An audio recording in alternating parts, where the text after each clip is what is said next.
పండగలైనా పెళ్లిళ్ళైనా వస్త్రాలకు వేదిక ఒకటి. అదే ఎస్ఆర్ షాపింగ్ మాల్. ఫ్యామిలీ అంతటికి unlimited offers. Welcome to Suman TV. నేను మీ Suman TV Nag. Pushpa cinema release ఉదంతం. ఇవాళ కనుక ఇది మనం చూస్తే, సినిమా రిలీజ్ అయిన తర్వాత ఒక విమెన్ చనిపోవడం జరిగింది. బాబు ఇప్పటికీ హాస్పిటల్లో ఉండటం జరుగుతుంది. దానికి సంబంధించినటువంటి వాటిలో కనుక మనం చూస్తే, ఆ ఇన్సిడెంట్ నుంచి ఎక్కడెక్కడి వరకు ఏ విధంగా వెళ్తుంది అనేటువంటి దానిపై చర్చలు రకరకాలుగా జరుగుతూ ఉన్నాయి, కథనాలు జరుగుతూ ఉన్నాయి. అంటే ఒకవైపు ఇండస్ట్రీ అంతా ఒకలా మాట్లాడుకుంటే, ఆడియన్స్ అంతా ఒకలా మాట్లాడుకుంటూ ఉంటే, అటు ఇది పొలిటికల్ వైపుకి వెళ్ళిపోయిందా, టర్న్ తీసుకుందా, అంటే పొలిటికల్ డైవర్షన్లోకి ఉందా అనేటువంటి ఆలోచన అయితే మనకు రాకమానదు. అసలు ఏం జరుగుతుంది, ఈ వీడియో మొత్తం మీరు పూర్తిగా చూడండి. ఎక్కడ ఎవరి తప్పు ఏ విధంగా జరుగుతోంది, దీనికి సొల్యూషన్ ఏంటి. ఈరోజు మనతో పాటు హైకోర్టు అడ్వకేట్ రవీంద్రనాథ్ గారు ఉన్నారు. అది వారి మాట్లాడి తెలుసుకుందాం. Hello sir. హాయ్ అండి నాగరాజ్ గారు. Sir, entire Pushpa cinema release దగ్గర నుంచి కనుక మనం చూసుకుంటే ఈ రోజు వరకు అండి ట్రయాంగిల్లో నడుస్తుందండి.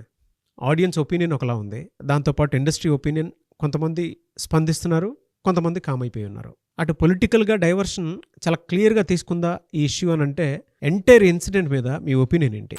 అంటే దీనికి అసలు సొల్యూషన్ ఉందా, అసలు ఎలా? పుష్ప ది రూల్ ఈ సినిమా రిలీజ్ ఏ ముహూర్తాన అయిందో కానివ్వండి నాగరాజ్ గారు, మొదటి నుంచి కాంట్రవర్షియల్గానే ఉంది. దీనికి సంబంధించి అల్లు అర్జున్ గారు ఏదైతే ఐకానిక్ స్టార్ అని పేరు పెట్టుకున్నారో, ఐకెన్ స్టార్ అని చెప్పి ఏదైనా నేను చేయగలను, నేను ఏం చేసినా ద రూల్ నాకు చెల్లుబాటు అవుతుందని చెప్పి ఏదైతే తన కాలర్ ఎగరేసి తను ఏదైతే సినిమా నుంచి ఇంకా బయట పడలేదేమో అనిపిస్తుంది ఒక రకంగా చూస్తే. ఒకటి, ఆయన మన సొసైటీలో అన్ని రంగాలకు దూరం అయిపోయారు ఈ సినిమాతోటి, అన్ని రంగాలకి. ఒకటి, నిన్న రీసెంట్గా పెట్టిన ప్రెస్ మీట్ ద్వారా, అంటే రేవంత్ రెడ్డి గారు సీఎం గారు సుమారు గంట పాటు అసెంబ్లీలో ఈ విషయం మీద చర్చకి దిగిన తర్వాత ఎంతో సభా సమయం అన్నది వృధా అయింది. యాక్చువల్గా అసెంబ్లీ అంటే పబ్లిక్ ఇష్యూస్ చాలా ఉన్నాయి. అటువంటి సమస్యలను పక్కన పెట్టి గంట పాటు నిర్విరామంగా కంటిన్యూగా హిందీలోనూ తెలుగులోనూ రేవంత్ రెడ్డి గారు మాట్లాడిన తర్వాత ఇమీడియట్గా విత్ ఇన్ అవర్స్లో మళ్ళీ ప్రెస్ మీట్ పెట్టి చాలా వరకు అల్లు అర్జున్ గారు అబాసు పాలైపోయారు అని చెప్పడంలో ఎటువంటి సందేహం కూడా లేదు.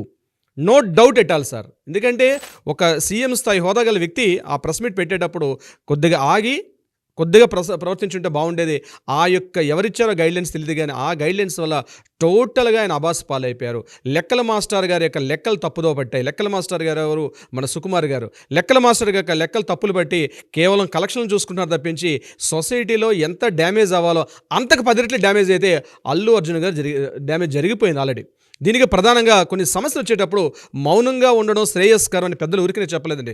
సమస్య వచ్చేటప్పుడు కాస్త సంయమనం పాటించాలి, కాస్త ఓపిక ఉండాలి. ఆ ఓపిక తక్కువైంది. ఇదే సంఘటన గతంలో పుష్ప సినిమాలో అప్పుడు పవన్ కళ్యాణ్ గారు ఆంధ్రలో ప్రవర్తించినప్పుడు, ఆంధ్రలో పవన్ కళ్యాణ్ గారికి అంటే అల్లు కుటుంబానికి అండ్ మెగాస్టార్ కుటుంబానికి మధ్య విభేదాలు వస్తున్నాయి. ఈయన వైసీపీ కార్యకర్తకి అంటే వైసీపీ నాయకుడికి సపోర్ట్గా వెళ్ళేటప్పుడు అప్పుడు రానటువంటి ప్రెస్ మీట్లు పెట్టినటువంటి నోరు, అప్పుడు ఎటువంటి మాట్లాడినటువంటి అదే అల్లు అర్జున్ గారు ఈరోజు ఇంత హుటాహుటి గంటల వ్యవధిలో ఇమీడియట్గా ప్రెస్ మీట్ పెట్టి ఇమీడియట్గా మాట్లాడడం అన్నది ఎక్కడికో దారితీస్తుంది. ఈ రెండు కుటుంబాల మధ్య, ఇక్కడ రెండు కుటుంబాలండి, మెగాస్టార్ కుటుంబం, అల్లు కుటుంబం. మెగాస్టార్ కుటుంబంలో కూడా ఒక హీరో ఉన్నాడు, అల్లు కుటుంబంలో కూడా ఎదుగుతున్నటువంటి ఇప్పుడు ఒక హీరో ఉన్నారు. ఇద్దరు హీరోలకు మధ్య వ్యత్యాసం చూసుకోండి. పెరిగే పెంపకం ఎలా ఉంది, మాట్లాడుతున్న విధానం ఎలా ఉంది, రెండు మనం అబ్జర్వ్ చేస్తే అర్థమవుతుందండి. ఇప్పుడు రెండు కుటుంబాలు ఒకటే, ఆల్మోస్ట్ అక్కడ ఒక యంగ్ హీరో ఉన్నారు, ఇక్కడ ఒక యంగ్ హీరో ఉన్నారు. కానీ వాళ్ళు మాట్లాడే విధానాలు, వాళ్ళు పబ్లిక్తో ప్రవర్తించే తీరు ఎలా ఉందంటే కంప్లీట్గా డిఫరెంట్గా ఉంటుంది. దీని అంతటి కారణం ప్రధానంగా చెప్పుకోవాలనుకుంటే ఒక తండ్రి పెంపకం, ఒక కొడుకుని ఎలా అయితే ప్రవర్తింపజేస్తుంది, తప్పుదో పట్టిస్తే ఎలా ఉంటాడనడానికి సజీవ పరాకాష్ట ఈరోజు మనకు ఉన్నటువంటి ఐకానిక్ స్టార్గా చెప్పబోతున్నటువంటి మన అల్లు అర్జున్ గారు. కొద్దిగా ఓపిక ఉండాలి. పెద్ద గాలివాన తుఫాన్ వచ్చింది, నేను నిట్టనీలుగా ఉన్నటువంటి కొబ్బరి చెట్లు, తాటి చెట్లు వెంటనే నేల కొరిగిపోతాయి. కానీ గడ్డివా మాత్రం ఎప్పుడైతే ఆ తుఫానికి బెండ్ అయిందో ఇమ్మీడియట్గా మళ్ళీ తుఫాన్ అయిన తర్వాత మళ్ళీ నిలబడి మళ్ళీ తన మొక్కలు మళ్ళీ పెరుగుతాయి. కానీ ఈరోజు సమస్య వచ్చేటప్పుడు సమస్యకి నేను ఎదుగుతున్న ట్రైన్కి నేను ఐకానిక్ స్టార్ అని చెప్పి వస్తున్న ట్రైన్కి ఎదురుగా నిలబడితే ఇంతటి వాడైనా పడాల్సిందే. ఈరోజు సమాజం యావత్తు, ఈ రంగం లేదు ఆ రంగం లేదు, మీడియా మిత్రుల్ని దూరం చేసుకున్నారు, పొలిటికల్ పర్సన్స్ని దూరం చేసుకున్నారు, అదేవిధంగా పోలీసు యంత్రాంగాన్ని పూర్తిగా దూరం చేసుకున్నారు, తన సినిమా రంగాన్ని దూరం చేసుకుని తన మాటల ద్వారా, తన చేష్టల ద్వారా ప్రతి రంగాన్ని తీసుకొస్తూ అన్ని రకాల రంగాలను కూడా పూర్తిగా దూరం చేసుకున్నారు. ఇదే సంఘటనలు గతంలో ఎంతోమంది సూపర్ స్టార్లు, మెగాస్టార్లు ఉన్నప్పుడు కూడా వాళ్ళ జీవితంలో ఇటువంటి సంఘటనలు జరగలేదా? జరిగాయి కూడా. ఒకప్పుడు నందమూరి తారక రామారావు మొదలు పెట్టుకుంటే నాగేశ్వరరావు గారిని తీసుకోవచ్చు, ఎన్టీఆర్ గారిని తీసుకోవచ్చు. అదే క్రమంలో ఉన్నటువంటి చిరంజీవి గారి క్రమంలో కూడా అనేక సంఘటనలు జరిగాయి. ఇదే నేను మీకు ఒక విషయాన్ని గుర్తు చేస్తాను నాగరాజు గారు. 2019 ఫిబ్రవరి 10లో ఒక సంఘటన జరిగింది. అశేష కోట్లాది అభిమానం కూడగట్టుకున్నటువంటి చిరంజీవి గారు ఒక మాస్ మ్యానియా. ఆయన కాలర్ ఎగరేసిన, ఆయన చేయి తిప్పినా ఏం తిప్పినా అది ఒక పూనకాలు వచ్చినట్టు ఊగిపోయేవారు అశేష కోట్లాది జనం కూడా, అశేష ఆంధ్ర జనం, ఆ రెండు తెలుగు రాష్ట్రాలు కూడా. అటువంటి సమయంలో 2009లో ప్రజారాజ్యం పార్టీ పెట్టినప్పుడు ఆయన ప్రజారాజ్యం పార్టీ యొక్క ప్రచారంలో భాగంగా ఆయన తెనాల నుంచి ఈ యొక్క నారాకోడూరు అనే ప్రాంతం మీద వెళ్తున్నప్పుడు ఈయన ఉన్నటువంటి పర్యటన చేస్తున్నారు. కానీ ఈ పర్యటనకి సంబంధించి కొంతమంది వ్యక్తులు ప్రచారం చేసుకుంటూ ముందు వెళ్తున్నారు. ఇద్దరు వ్యక్తులు ఏం చేశారు, నేను మీకు ఆ సంఘటన గుర్తు చేస్తున్నాను. ఒకసారి రిమైండ్కి వెళ్తున్నాను బ్యాక్. వెళ్ళే సందర్భంలో ఆ ఇద్దరు వ్యక్తులు కూడా బైక్ మీద వెళ్తూ ఆ జెండాలు PRP జెండాలు పెట్టుకుంటూ ఎగరేసుకుంటూ వెళ్తున్నారు. ఆ సంఘటన స్థలంలో కూడా లేరు చిరంజీవి గారు. అయినప్పుడు కూడా ఆ యాక్సిడెంట్లో ఆ ఇద్దరు వ్యక్తులు కూడా రోడ్ యాక్సిడెంట్లో ఇద్దరు చనిపోయారు. ఇద్దరు వ్యక్తులు కూడా చాలా పూర్ ఫ్యామిలీ, చాలా లో ఫ్యామిలీ వాళ్ళది. అయినప్పుడు కూడా ఆ సంఘటన ప్రదేశంలో చిరంజీవి గారు లేనప్పుడు కూడా ఆ సంఘటన తెలియగానే ఇమీడియట్గా తన ఎంటైర్ ప్రచారాన్ని ఎక్కడికక్కడ నిలుపుదల చేసేశారు. ఇమీడియట్గా ఎక్కడైతే ఆ మృతదేహాలు ఉన్నాయో మృతదేహాలు చూడడానికి వెళ్ళారు. కోట్లాది మంది చుట్టూ ఆ విజువల్స్ ఇప్పుడు అప్పటింత మీడియా లేదు కాబట్టి ప్రచారం కాలేదు, కానీ కోట్లాది మంది జనాలు ఆయన చుట్టూ ఉంటే అయినప్పుడు కూడా చిరంజీవి గారు ఆ ప్రదేశానికి వెళ్ళడం, ఆ మృతదేహాలను చూస్తూ కన్నీటి పర్యంతం అయిపోయారు చిరంజీవి గారు. కన్నీటి పర్యంతం అయిపోయి ఆ తల్లిదండ్రుల దగ్గరకు ఓదార్చుకొని అసలు ఆ వీడియోస్ అప్పుడప్పుడు కొన్ని ఫొటోస్ కనిపిస్తే మనం ఒకసారి గూగుల్లో చెక్ చేస్తే ఆ టైంలో కళ్ళంబడి ధారాపాతంగా ఏడిస్తే కొంతమంది అభిమానులు ఇక్కడ ఉండొద్దు, ఇంకా ప్రమాదం ఎక్కువ అవుతుంది రమ్మని చెప్పి చిరంజీవి గారిని ఆ ప్రదేశం నుంచి తీసుకుని వెళ్ళిపోవడం జరిగింది. సుమారుగా 4-5 గంటల పాటు అదే ప్రదేశం ఉన్నారు. అయితే ఆ పేరెంట్స్ ఇతను చిరంజీవి గారిని పట్టుకొని మీరంటే పిచ్చండి మా పిల్లలకి, ఎంత ప్రేమ అంటే మీ పిల్లలు అంటే చిన్నప్పటి నుంచి మీ యాక్షన్స్ మీ మూమెంట్స్ చేసుకుంటే పెరిగారు, ఈ రోజుల్లో హఠాత్తున అక్కడ ఏమీ మాట్లాడలేదు చిరంజీవి గారు. జస్ట్ ముభావంగా ఉండి ఆ యొక్క సంఘటనని తను డైజెస్ట్ చేసుకోలేక అక్కడి నుంచి వెనక్కి వచ్చేసారు. వెనక్కి వచ్చేసిన తర్వాత నాగబాబు గారు మరలా వెనక్కి వెళ్ళి ఆ కుటుంబం యొక్క స్థితిగతులు ఏంటి, వాళ్ళ ఇంట్లో ఎవరైనా ఉద్యోగాలు చేసేవాళ్ళు ఉన్నారా, ఈ విషయం మీద కొంత ఎంక్వైరీ చేశారు. చేసిన తర్వాత అక్కడ కూడా కేసులేనే. చిరంజీవి గారు ఆ స్థలంలో లేని సందర్భంలో నేను చెప్తున్నాను ఈ విషయం కూడా. అప్పుడు నాగబాబు గారు వెళ్ళడం, వాళ్ళ కుటుంబాన్ని పూర్తిగా వెళ్ళి పరామర్శించి ఏమి ఇచ్చారు అనేది డెఫినెట్గా ఇచ్చారు, కొంత అమౌంట్ ఇచ్చారు, అంత మాట్లాడుకుని, కానీ ఎక్కడ ప్రచారం అన్నది ఎక్కడ చేసుకోలే. మేము ఇంత అమౌంట్ ఇచ్చాం, వాళ్ళకి ఇంత మేము బాగు చేస్తామని చెప్పి ఎక్కడా ప్రచారం నొచ్చుకోకుండా వాళ్ళకి ఏ రంగాల్లో అంటే వాళ్ళ ఫ్యామిలీకి ఎన్ని రకాలుగా ఆదుకోవాలో అన్ని రకాలుగా ఆదుకున్నారు చిరంజీవి గారు. ఇదే సంఘటన 2019లో, ఇది 2024లో. ఆ రోజు చిరంజీవి గారికి ఎంత మేనీ ఉందో అందులో అంత లేకపోయినా కొంత అయితే ఉంది అల్లు అర్జున్ గారికి. నేను ఖచ్చితంగా కంపారిజన్ చేయలేను, ఎందుకంటే చిరంజీవి గారు ఒక వృక్షం అయితే ఈయన పక్కనే పెరిగినటువంటి ఒక చిన్న రీసెంట్గా పెరుగుతున్నటువంటి మొక్క ఇది. ఖచ్చితంగా ఒక మహావటవృక్షం అవ్వాలని కోరుకుంది అందరం కూడా, కానీ కంపారిజన్ అయితే చిరంజీవి గారితో కంపేర్ చేయలేను. అయితే ఈ సందర్భంలో ఇటువంటి సంఘటన జరిగినప్పుడు అక్కడ ఆయన ప్రవర్తించిన తీరు, ఇక్కడ ఈయన ప్రవర్తించిన తీరు కూడా రెండిటికి ఎంత తేడా ఉంది చూడండి. మెగాస్టార్ కుటుంబానికి అల్లు గారి కుటుంబంతో ప్రవర్తించిన విధానంలో తీరు అంటే ఎటువంటి పెంపకాన్ని, ఎటువంటి నీళ్లు పోస్తే ఎటువంటి, చిన్నప్పటి నుంచే గోల్డ్ స్పూన్తో పుట్టినవాడు అల్లు అర్జున్ గారు, చిన్నప్పటి నుంచి కష్టాలు కానిస్టేబుల్ కుటుంబంలో పుట్టినటువంటి ఇదే చిరంజీవి గారు ఏ రకంగా కష్టాలు ఎదుర్కొంటుంది. ఫ్యాన్స్ అండి ఆ రోజు అప్పట్లో నందమూరి తారక రామారావు గారు నుంచి వాళ్ళందరినీ గొప్ప వాళ్ళని చూసి తమ జీవితాన్ని మలుచుకున్నటువంటి గొప్ప వ్యక్తులు వీళ్ళందరూ కూడా. ఈరోజు అటువంటి కుటుంబంలో అటువంటి వ్యక్తులు వస్తూ ఈరోజు తన స్పందించినటువంటి ఏదైతే తీరుందో ఇది అన్ని రంగాలకండి, టోటల్ ఈ రంగం ఆ రంగం లేదు. మీడియా మిత్రులు ఆ ప్రెస్ మీట్ పెట్టి 7 గంటలకి మీడియా వస్తానని చెప్పి 7 గంటలు సుమారుగా 2 గంటల పాటు లేటుగా వచ్చి 8:45కి మీటింగ్ స్టార్ట్ చేశారు అల్లు అర్జున్ గారు. వచ్చిన తర్వాత ఏం చేశారండి, ఒక బుక్ పెట్టుకొని మాట్లాడే విధానం, ఒక స్క్రిప్ట్, ఆయనకు అలవాటు పూర్తిగా ఒక స్క్రిప్ట్ రాసుకొని దీనికి ఆన్సర్ క్వశ్చన్ అండ్ ఆన్సర్ అన్నట్టుగా నేను చెప్పాల్సింది చెప్పేసి పూర్తిగా గుడ్డ కాల్చి పూర్తిగా బురదలినట్టుగా పోలీసు వాళ్ళు ఇదంతా తప్పు, నా తప్పేం లేదన్నట్టుగా అక్కడి నుంచి.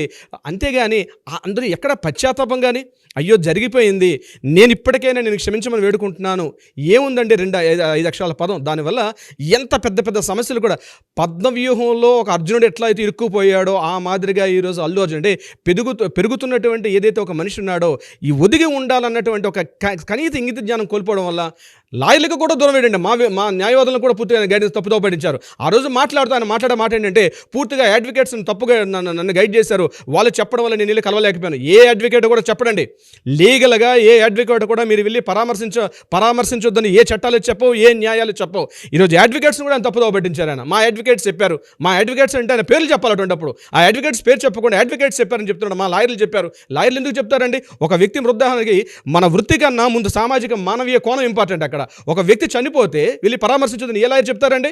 ఒకవేళ చెప్పినట్లయితే ఆ లాయర్ని మీరు ఆ లాయర్ పేరు చెప్పాలి, అంతేగాని ఎంటర్ను లాయర్ అనేటువంటి బ్రాండ్ ఎందుకు వేస్తారు? అక్కడ లాయర్స్ చెప్తారా? ఏ లాయర్? నేను మేము సామాజిక బాధ్యత ఉన్న వాళ్ళమే, పోలీస్ యంత్రాంగం కానీ లేకపోతే లాయర్స్ కానీ మేమందరం కూడా సామాజిక బాధ్యత ఉంటాం. కానీ మీరు వెళ్ళొద్దని మా లాయర్స్ చెప్పారు, మీ లాయర్సే కావచ్చు, లాయర్స్ పేరు ఎందుకు చెప్పలేకపోయారు? ఆ లాయర్స్ పేరు చెప్పండి. ఇది కాకుండా సో ఈ సమయంలో ఏం చేయాలని అడిగారు నాగరాజు గారు. మీరు అల్లు అర్జున్ గారు ప్రధానంగా ఈ సమయంలో చేయాల్సిందేంది, మీ చుట్టూ ఎవరైతే మంది మార్బలు ఉన్నారో, మీకు ఎవరైతే సలహాలు, ఎవరైతే సూచనలు ఇస్తున్నారో ముందుగా వాళ్ళని కాస్త దూరం పెట్టండి. మీరు ప్రశాంతంగా ఉండండి. జరుగుతున్న పరిణామాలు ఏవన్నాయో పరిశీలించండి. ఎవరి యొక్క స్పందనలు కూడా మీరు రియాక్ట్ కాకండి. డెఫినెట్గా అల్లు అర్జున్ గారు ప్రధానంగా ఈ వీడియో ద్వారా మీకు నేను తెలియపరుస్తున్నాను, మీ చుట్టూ ఉన్నటువంటి ఎవరైతే ముఖ్యులు సూచనలు సలహాలు ఇస్తున్నారో వాళ్ళ యొక్క మాటలు పట్టించుకోకండి. మిమ్మల్ని మిస్గైడ్ చేస్తున్నారు. డెఫినెట్గా చెప్తున్నట్టు మిస్గైడ్ చేస్తున్నారు. మీ తండ్రి గారితో సహా చెప్పొచ్చో చెప్పకూడదు తెలియదుగా నాగరాజు గారు, మీ తండ్రి గారితో సలహా మీరు ముందు ఏకాంతంలోకి రండి. జరుగుతున్న సమస్యలను పరిశీలించండి. మీకంటూ ఒక మైండ్ సెట్తో ఆలోచించడం మొదలు పెట్టుకోండి. తర్వాత ఏం చేయాలని ఆలోచించే ప్రయత్నం చేయండి. ఒక ఖచ్చితంగా 3 days 4 days పాటు జరుగుతున్న పరిణామాలు చూడండి తప్పించి స్పందించకండి.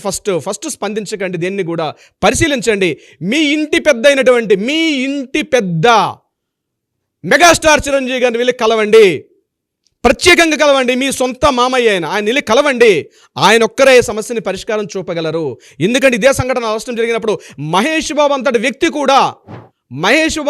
కూడా చిరంజీవి గారిని ఫాలో అయ్యి జగన్మోహన్ రెడ్డి గారిని కలిసి సందర్భాన్ని గుర్తు చేస్తున్నాను మిమ్మల్ని. సమస్య వచ్చినప్పుడు ఈరోజు సినిమా రంగానికి పెద్ద దిక్కు ఎవరు లేరు. పెద్ద అనుకున్న వాళ్ళు ఎవరికి కూడా పెద్ద తలకాయలు లేవు. అంత కుంచిత స్వభావాలే. మీరు చెప్తున్నారు ఈరోజు సినిమా ఇండస్ట్రీకి పెద్ద దిక్కుగా ఉన్నారు చిరంజీవి గారు. ఆయన్ని వెళ్ళి ప్రత్యక్షంగా కలవండి. ప్రైవేట్గా మాట్లాడండి. He's the only right person to solution the all issues. Right person, he's the right person. వెళ్ళి కలవండి. ఎవరి సలహాలు సంప్రదింపులు తీసుకోకండి. అవునవును, జగన్మోహన్ రెడ్డి గారి పరిపాలనలో ఉన్నప్పుడు చిరంజీవి గారు అక్కడికి వెళ్ళి మాట్లాడటం కూడా జరిగింది. అంటే ఇండస్ట్రీకి ఒక్కొక్క మంచి జరగడం కోసం అని చెప్పేసి మాట్లాడడానికి వెళ్ళినటువంటి తీరు కనుక మనం చూస్తే నిజంగా చిన్న విషయం కాదన్నది. అంత పెద్ద వ్యక్తి. ఇప్పుడు మహేష్ బాబు గారు అంటే చిన్న వ్యక్తి కాదండి. కృష్ణ గారు ఒక సొల్యూషన్ వేని క్రియేట్ చేశారని చెప్పేసి చెప్పడంలో ఏమాత్రం డౌట్ లేదు. అదే చెప్తున్నాను సార్. కృష్ణ గారి కుటుంబం నుంచి వచ్చిన మహేష్ బాబు గారు కూడా అంత పెద్ద వ్యక్తి. కృష్ణ గారు అంటే బహుశా ఈ జనరేషన్ తెలియకపోవచ్చు. ఆయన అప్పుడు ఉన్నటువంటి రాజకీయ నాయకులు ఇందిరాగాంధీ గారు లాంటినే ఢీ కొట్టిన మనిషి ఆయన కృష్ణ గారు. అట్లాంటి కుటుంబం వచ్చిన మహేష్ బాబు కూడా ఈరోజు కూడా పొలైట్నెస్ ఉంటుంది. నేను కంపేరింగ్ చేస్తున్నాను, చెయ్యకూడదు కానీ కంపేరింగ్ చేయాల్సిన పరిస్థితి ఉంది. ఎందుకంటే మీకు చెప్పేవాళ్ళు లేరు. మీకు అహంకారం పెరిగింది, మీకు అజ్ఞానం పెరిగింది. ఎప్పటికైనా మీ మామయ్య గారిని కలవండి, మెగాస్టార్ చిరంజీవి గారిని కలవండి. He's the right person. ఆయన బాడీ లాంగ్వేజ్ చూడండి. ఆ రోజు జగన్మోహన్ రెడ్డి గారిని కలిసినప్పుడు ఆయన బాడీ లాంగ్వేజ్ జస్ట్ ఒకే ఒక పోస్చర్ తోటి ఎన్టీఆర్ అశేషుడిని తెలుగు ప్రజల యొక్క మన్ననను పొందారు. ఆ రోజు ఆ చిరంజీవి గారు తగ్గారండి. ఒక క్షణం తగ్గినంత మాత్రాన ఏమీ జరగదు. ఈరోజు రేవంత్ రెడ్డి గారు కావచ్చు, మరొకరు కావచ్చు, ఈరోజు మీడియా వేడిగా ఉంది, వాడిగా ఉంది. ఇటువంటి సందర్భంలో కొంత సంయమనం పాటించి చిరంజీవి గారితో కొన్ని గంటల పాటు స్పెండ్ చేయండి. మీ భేషజాలు, మీ యొక్క ఫాల్స్ ఇమేజ్లు, ఫస్ట్ ప్రెస్టేజ్లు పక్కన పెట్టి కలవండి.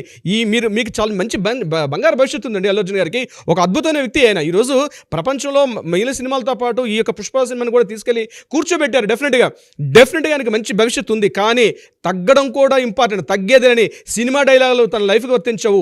సినిమా లైఫ్ సినిమా డైలాగ్ లైఫ్లో వర్తించవు. అంటే చిరంజీవి గారి వ్యక్తిత్వం ఎటువంటిదో మీకు నేను చెప్పే ప్రయత్నం చేస్తాను. నాగరాజ్ గారు తన కుటుంబం కోసం తను ఏమైనా చేస్తారు. ఆ విషయం నేను మీకు ఎగ్జాంపుల్ మీకు చెప్పే ప్రయత్నం చేస్తాను. ఒక 5 years బ్యాక్ ఆహా టీవీలో ఒక ప్రోగ్రామ్ వచ్చింది, సమంత అండ్ సాన్ అని చెప్పి. అందులో అనుకోకుండా జరిగిందో తెలియదు కానీ అల్లు అరవింద్ గారి సందర్భంలో అల్లు అర్జున్ గారిని ప్రస్తావిస్తూ మెగాస్టార్ అల్లు అర్జున్ గారిని ప్రస్తావించినప్పుడు దీని మీద ముఖ్యంగా చిరంజీవి ఫ్యాన్స్ మీద ఒక్కసారి ఉవ్వెత్తున చాలా వ్యతిరేకత ఏర్పడింది. అవన్నీ కూడా మనసులో పెట్టుకోకుండా ఎప్పుడైతే ఈ సంఘటన జరిగిందో, పుష్ప సినిమా సంబంధించి ఎప్పుడైతే ఆయన జైలుకి వెళ్ళిన సంఘటన ఇప్పుడు వచ్చిందో, అవన్నీ కూడా చిరంజీవి గారి మహోన్నత వ్యక్తి అవన్నీ పక్కన పెట్టి తన ఇంటికి వెళ్ళి కలవడం జరిగింది అల్లు అర్జున్ గారిని. నేను ఇప్పుడు కూడా చెప్తున్నాండి, అటువంటి మహోన్నత వ్యక్తిత్వం చిరంజీవి గారిది. తన కుటుంబం కోసం తను ఏమైనా చేయగలరు, ఏమైనా చేస్తారు. ఇప్పటికి కూడా అవకాశం మించిపోలేదు. అల్లు అర్జున్ గారు వెళ్ళి ప్రత్యేకంగా కలిసి తన మామయ్య గారని చెప్పి తను కొంత తగ్గి తనలో కూడా ఒక మానవీయ కోణం ఉందని అర్థం చేసుకొని కొంత తగ్గి చిరంజీవి గారితో సంప్రదింపులు చేయడం వల్ల, ముఖ్యంగా రాజకీయ సంబంధాలు అనేవి చాలా ఉన్నాయి. తెలంగాణలో ఉన్నటువంటి ఎంతోమంది మంత్రులు కావచ్చు, ముఖ్యమంత్రులు కావచ్చు, ఎవరైనా కావచ్చు, వీరితో ఈయనకు కూడా ఇప్పటికీ సత్సంబంధాలు అయితే ఉన్నాయి. తన కుటుంబం కోసం తను ఏమైనా చేయగలరు చిరంజీవి గారు.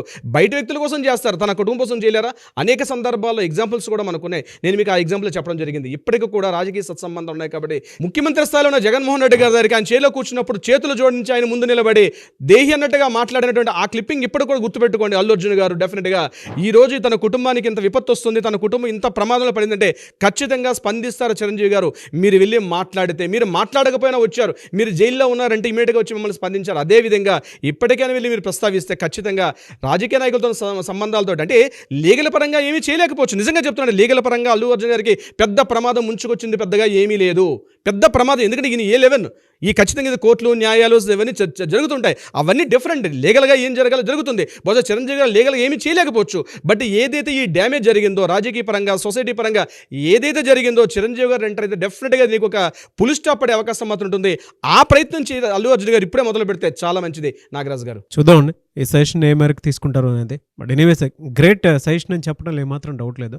ఎందుకు అని అంటే ఇవాళ మీరు చెప్పినట్లు అంటే గతాన్ని కొంచెం మనం పరిశీలించి అభిమానుల విషయంలో చిరంజీవి గారు ఏ విధంగా స్పందించారు అనేటువంటిది, దాంతోపాటు గత ప్రభుత్వానికి సంబంధించినటువంటి విషయంలో ఇండస్ట్రీకి ఏదైనా మంచి చేయాలి అనేటువంటి ఉద్దేశంలో చిరంజీవి గారు గత ప్రభుత్వంలో అడిగినటువంటి తీరు కనుక మనం చూసినా కూడా ఆయన వ్యక్తిత్వం తెలుస్తుంది, ఎంత హుందాగా ప్రవర్తిస్తారు అనేటువంటి దానికి.